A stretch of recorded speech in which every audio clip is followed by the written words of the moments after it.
Bonjour, aujourd'hui nous allons voir la distributivité mais cette fois pour factoriser. Je te propose l'activité suivante. Il s'agit de faire les calculs qui sont proposés mais de façon astucieuse.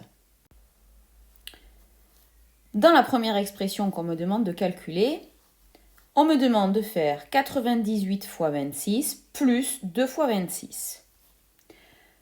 Si je me souviens des priorités que j'ai appris en classe de 5e, eh bien, la priorité est donnée à la multiplication.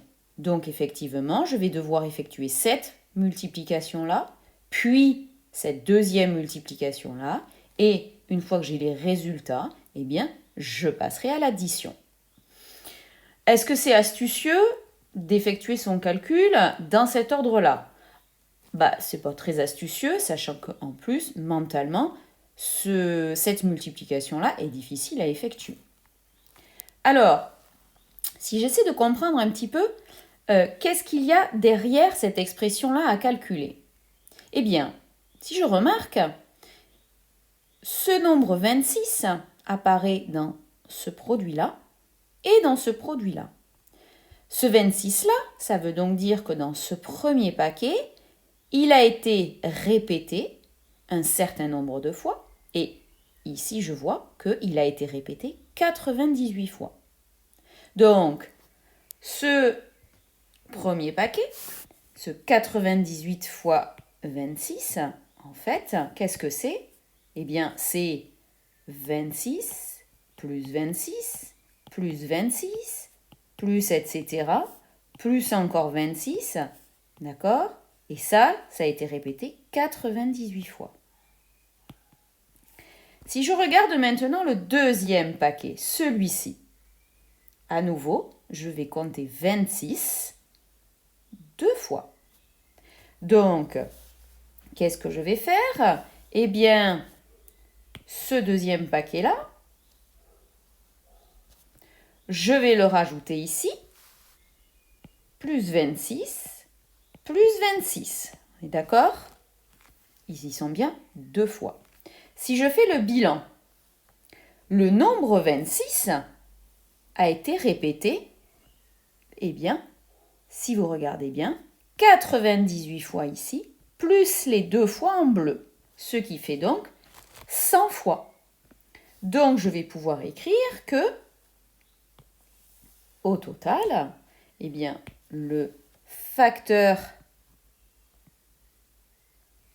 26 est répété 100 fois. Et donc, on va pouvoir écrire que l'expression donc 98 fois 26 plus 2 fois 26 se calcule plus facilement en 100 fois 26. Et donc, évidemment, que le résultat final, c'est 2600. Il suffit de rajouter 2 zéros derrière le 26. Ok? Le 100, je répète à nouveau, d'où il vient? Il vient d'avoir compté 26 98 fois dans le premier paquet, puis 2 fois dans le deuxième paquet. On a pu le faire parce qu'effectivement, on a compté ici, dans ce paquet-là, le facteur 26 et dans ce paquet-là, le facteur 26. Si on avait eu 98 fois 26 plus 2 fois 25, on n'aurait jamais pu écrire ceci. D'accord? On passe à la deuxième expression. Donc ici, nous avons 45 fois 123 moins 23 fois 45.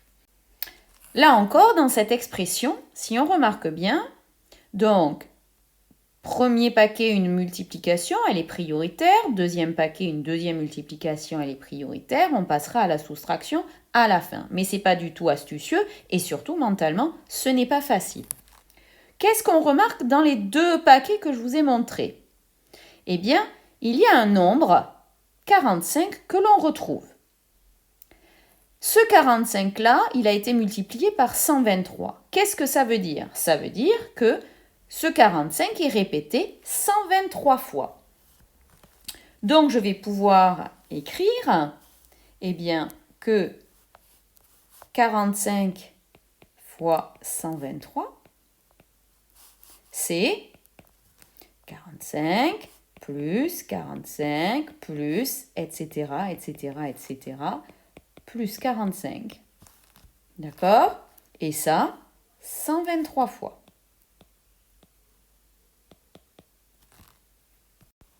De la même manière, dans le deuxième paquet, le nombre 45, lui, va être répété 23 fois. Donc, je vais écrire, je vais changer de couleur. Donc, 23 fois 45, eh bien, c'est 45 plus 45 plus 45. Et là, ici, il y en a donc 23 fois. Mais attention, contrairement à tout à l'heure, eh bien, entre mes deux paquets, je vais avoir un signe de soustraction. C'est-à-dire que à ce premier paquet que j'ai écrit ici en noir, eh bien, je vais enlever le résultat de ce deuxième paquet. Donc les bleus, ceux qui sont écrits en bleu, vont être enlevés au noir. Que va-t-il se passer? Eh bien, si j'enlève 23 nombres 45 bleus aux 123 nombres 45 qui sont écrits en noir, combien il va m'en rester? Eh bien, je vais faire le bilan.